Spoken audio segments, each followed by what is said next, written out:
Hello, welcome to my live at 5. And tonight we are talking about using AI to help you reach more clients. So, welcome. I hope you're really interested in this subject, and we're going to have a look at some examples of how you can use AI to actually help you with your client work. So, I'm Josephine Hughes, if you don't already know me, and I love to help therapists with their marketing. I'm a BACP accredited practitioner myself. I was in private practice for over 10 years until I went full time in helping counsellors find more clients. And you can find me at Good Enough Counsellors, the Facebook group, if you're not already in there.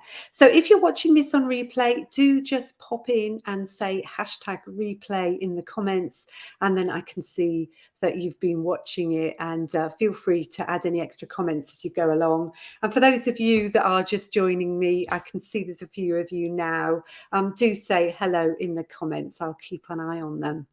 So I was talking to my PT this morning, and she was telling me that her dad presented her mum with this beautiful love poem, and included things that they'd done together when they were younger. And her mum was so touched by this love poem and thought it was amazing. They'd been married for over 30 years, and he'd suddenly produced this poem for her. And then they said, "When did you write it?" And he said, "Oh, I wrote it on the toilet."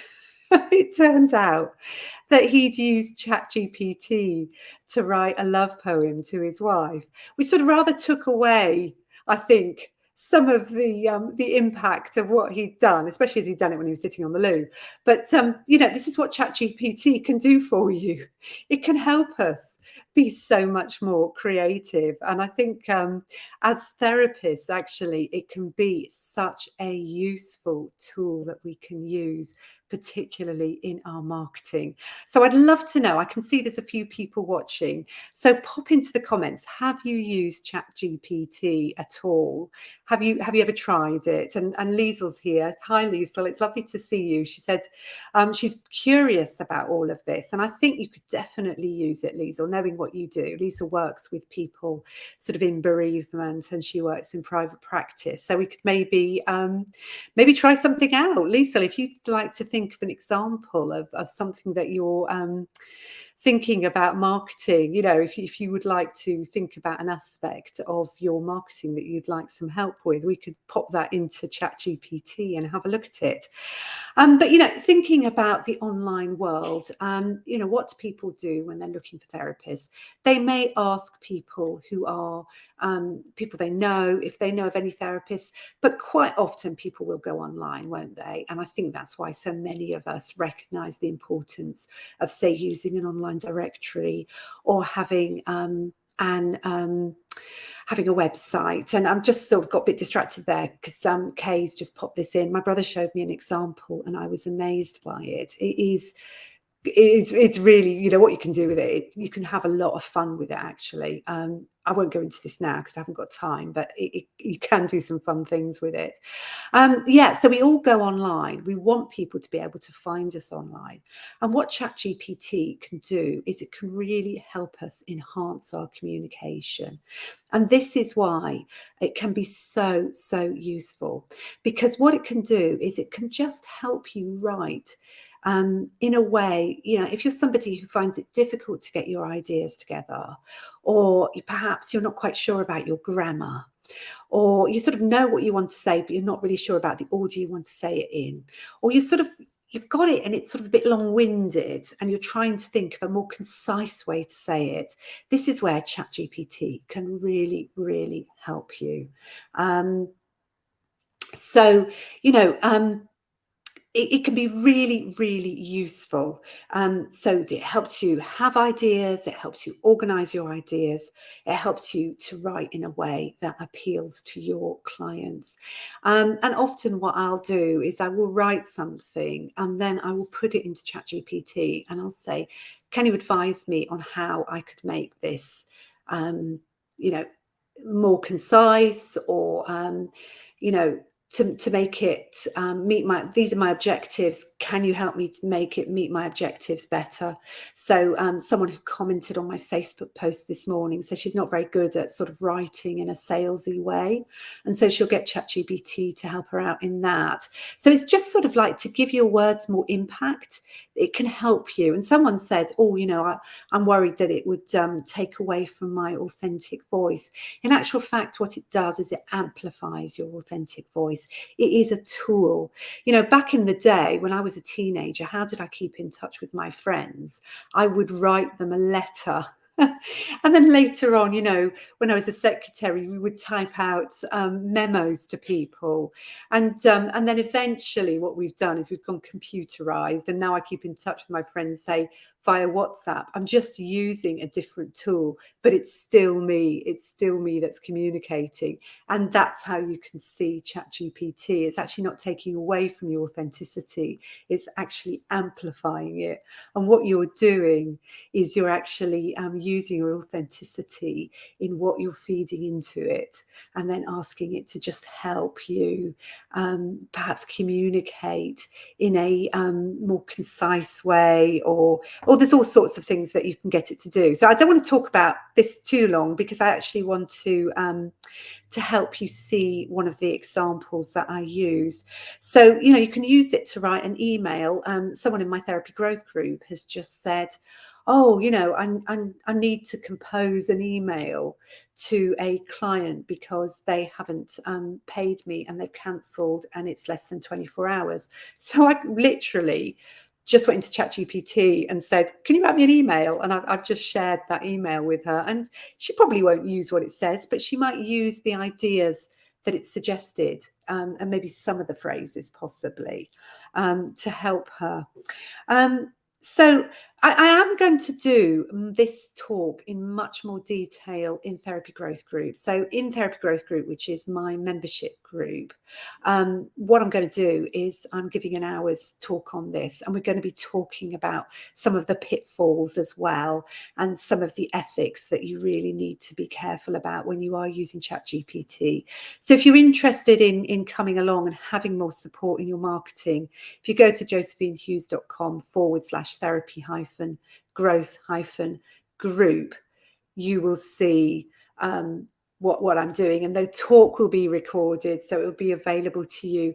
Plus there's a whole lot of other stuff in there, like my Make Your Profile Work course, stuff about how to niche, how to write your website.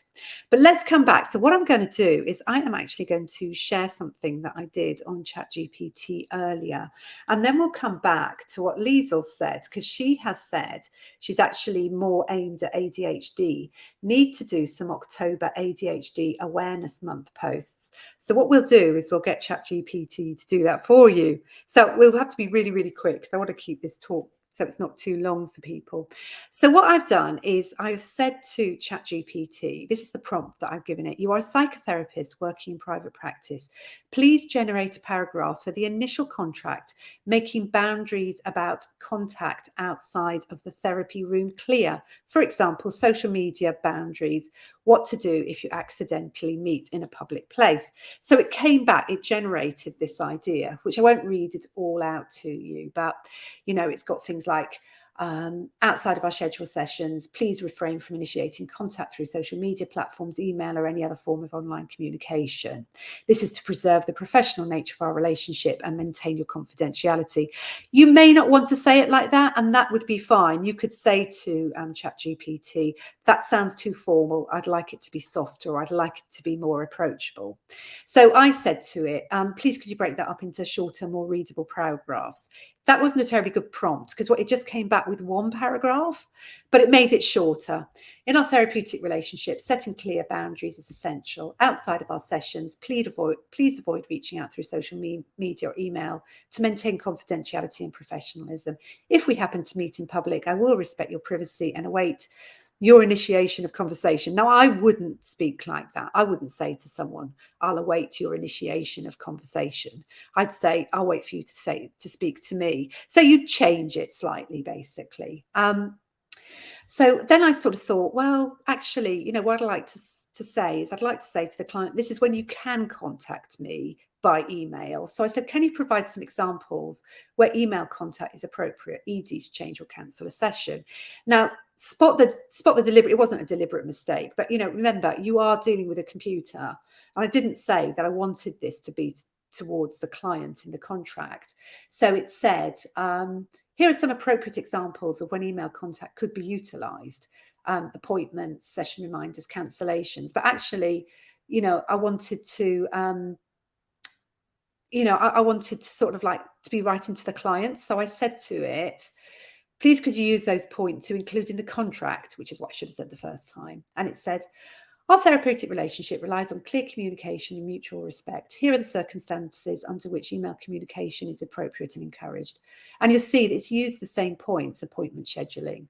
So then point 1, appointment scheduling and changes. You're welcome to use email to schedule new appointments or notify me if you need to cancel or reschedule a session. But what it's done as well is, all I said to it, what are those appropriate times where in the email contact, it might be, you might want them to contact you by email. So, it's come up, it's scheduling appointments, session reminders, cancellation or charges, homework or resources, admin, feedback or progress updates. Now, I might not have thought of all of those if it was just me thinking of it. So that's how ChatGPT can help you, because it can help you think about things where it covers all the bases, basically. So just to finish off, I'm going to go, sorry, you can see I've been doing quite a lot with it this afternoon. Let's put in, right, imagine you, dear, bear with me, you are a therapist and you want to write some posts for ADHD Awareness Month. Please give me some post ideas. I just say that, and we'll see what it says. It's being a bit slow this afternoon, actually, so we'll see what it says. It's generating now. You can see the little dots going up. So it's coming up with some ideas here. Did you know ADHD is not just a childhood condition? Adults can have it too. Let's debunk some myths and understand the real challenges faced by individuals with ADHD. And it's giving you the hashtags there as well. It's giving you a personal story, tips and coping strategies, myths versus facts, interactive quiz. And, if you wanted to, so it says, how much do you know about ADHD? Take our quiz and test your knowledge. You could say to it, will you give me the quiz ideas, please? Mindfulness and ADHD, that'd be a good one for you, Lisa, because you do mindfulness. Parenting, famous faces, an open Q&A session. So you can see it's come up with 10 ideas. and Lisa's put, I think I tried that post. Let me just see if I can show this. I think I tried that post earlier today. Yeah. So it just gives you ideas, basically. So, what I'm going to do in my talk is I'm going to give some more sort of examples. We're going to have a bit of a practice. We'll feed some people's Psychology Today entries in if we've got anybody who's willing to be a guinea pig, and we'll look at how to improve the answers that ChatGPT is giving you, and also we'll take a deeper dive into the ethics and the things you need to be really careful about when you're using it. But I hope that little overview has shown you how useful it can be, and how you can use it to really enhance not only your marketing but also those sort of routine admin tasks where you really have to sit down and use your brain. It can really help you get things done quicker, and obviously, as I said, you would change the wording, you would make it your own. But hopefully that's helped, and I really hope you'd like to join me for the deeper talk in Therapy Growth Group. So thanks very much for watching, and I'll see you again next week. Bye for now.